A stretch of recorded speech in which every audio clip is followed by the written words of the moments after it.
People's Self-Defense Forces took the Donetsk airport. So-called Ukrainian cyborgs fled. Ukrainian armed forces have pulled their units out of the airport, although separate army groupings remain deployed in its vicinity, the press service of the Defense Ministry of the Donetsk People's Republic said on Wednesday. Flags of Novorossia raised under the terminals of Donetsk airport.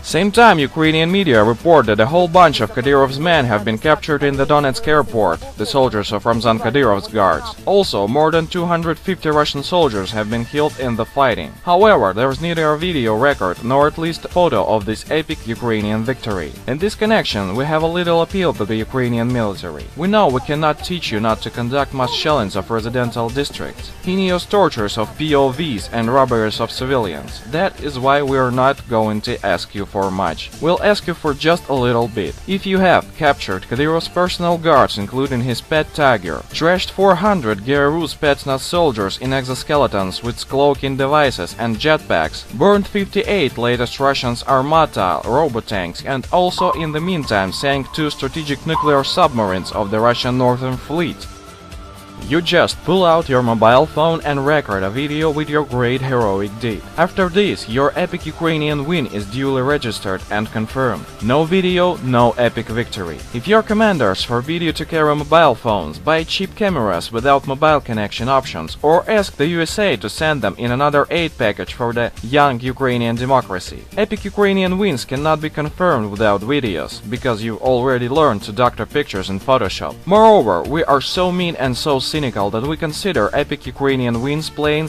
lie. Besides, it would be just great if you stopped bombing residential blocks, torturing prisoners and robbing civilians. But you can start by making little step by little step, like taking duckface selfies against the background of burning Armata tanks with Spetsnaz from Chechnya inside. Any schoolgirl can do this here. You aren't more stupid than a schoolgirl, are you?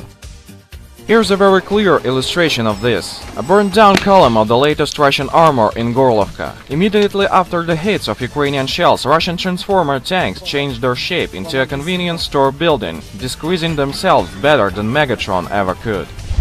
Alexander Zakharchenko, leader of the Donetsk People's Republic, has invited Ukrainian President Petro Poroshenko for talks at the Republic's airport that has just recently been freed from Ukrainian military forces. I officially invite Petro Poroshenko to the airport in Donetsk. He is the commander-in-chief of the Ukrainian armed forces and its president of Ukraine, and as a leader, he is obligated to think about his citizens. I'm ready to talk about anything in order to stop the slaughter. The Ukrainian military forces' losses are simply outrageous, Alexander Zakharchenko said at a press conference in the Republic's capital of Donetsk. We will sit at the negotiations table right there at the airport. We'll sit in the new terminal, have tea and talk, Zakharchenko said. But Petro Poroshenko opted out because he's too scared for talking with Zakharchenko at a former battlefield.